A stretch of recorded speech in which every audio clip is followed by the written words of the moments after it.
Welcome to the Fitness After 40 podcast. I am your host, Josh Proch, and today I'm going to talk to you about training your body as one unit and why that's important. But before we get into that, we do have our 25 secrets for Fitness After 40, which is a free download that you can get, and I'll actually put the link for that in the show notes, but it's 25 different tips to get more out of your workouts, specifically for people that are over 40. Our body's a little bit different after 40, so the way we train it needs to be a little bit different from the way that we trained in like our 20s and 30s. And this gives you, like I said, just 25 different tips on how to do that and how to be the most successful with your workouts and everything. And that's what we do here in the gym. Our clients are all over 40, and they have some aches and pains. They have some different joint issues, things like that, and we modify, we work around that. And the way that we put our workouts together and do our training is all designed to have their bodies feeling good, to prevent injuries and all that sort of stuff, as well as getting them lean and feeling strong and healthy and everything. So if you're interested in that, just check that link out in the show notes, and you can get that downloaded there. So today, like I said, we're going to talk about training your body as one unit. And for a long time, up until the last few years, for a long time, the fitness world has kind of just promoted body part splits or training certain body parts on certain days, or you'll see these programs that are like, for abs or for your butt or for, arms, whatever, just kind of around that. And you can target specific muscles and things like that. But the thing is that that's basically all out of the bodybuilding world, and doesn't really work as well for regular people who just don't have hours to spend in the gym every day. And we see with our clients that they have 2 to 3 days realistically that they can dedicate to making it into the gym.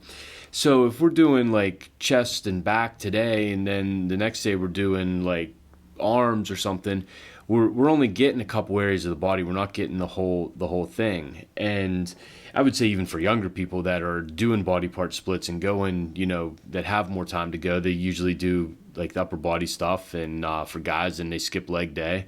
And girls are a little bit different. They'll do a little bit more lower body and abs, and then maybe skip some of the pressing and pulling stuff. But with our clients, it's just we've got to get the most out of the time that they have in the gym. So we need to train the body as one unit, and it's actually how the body works. And in day-to-day life and sports and everything like that, you don't just stand up using one muscle. You use a series of muscles to stand up. You don't use just one muscle to throw a ball. You use a series of muscles to throw a ball or swing a golf club or things like that. So the body's working as one unit and not separate groups of muscles. So like I said, we want to train it as one unit. And when you build your workout around multi-joint movements, so these are exercises like the deadlift, the squat, overhead presses, pull-ups, push-ups, lunges, loaded carries, all these exercises that are requiring the use of our whole body. They're using multiple joints, things that are, you can say like, all right, this is working this muscle group, but there's also a bunch of other ones involved. When you're doing this, you're going to create a higher metabolic response in the body than if you just focus on isolation exercises too. So you're going to get a higher calorie burn there. And when we look at programming these into a program, we look at 6 main movement patterns, basically. You can have some more than that if you break it down a little bit more. But to keep it simple, we're going to go with 6 main movement patterns here. So we have the squat, the deadlift, we have an upper body push, an upper body pull, a lunge pattern, and a carry pattern. So when we're building out our workout program, we want to make sure that we're including an exercise from each one of these movement patterns in every workout, so that we're building the body to be functional in everyday activities. We're going to make the body more injury resistant, and we're also going to make sure that everything's getting worked, because again, we don't necessarily have a lot of time. And even I keep saying if we don't have a lot of time, but even if we do, and we're able to get in 3-4 times a week, we still can use a total body approach to things with a specific, maybe a higher focus on one area one day, and a higher focus on another area another day, but still making sure everything's getting hit over those workouts and in that workout. And then when we train these movements with body weight or free weights, basically not sitting on a machine, what we're going to do is you're going to get a higher return from your effort than if you do them on a machine. And that's, again, your body has to support itself to stand up or to brace itself in like a 3-point bent over row, versus sitting on a machine where it's kind of working on a fixed axis or a fixed hinge, and you're just pushing or pulling from there.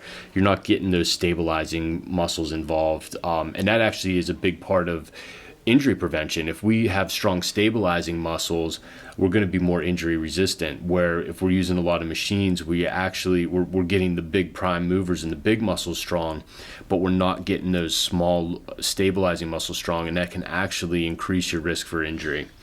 So again, train your body the way it was made to move, and if you do that, you'll continue to do the activities that you enjoy throughout your life, and you're going to do better with them, and you'll see better movement, and experience less injuries, less aches and pains, things like that. So I hope you enjoyed that, and I'll talk to you next week.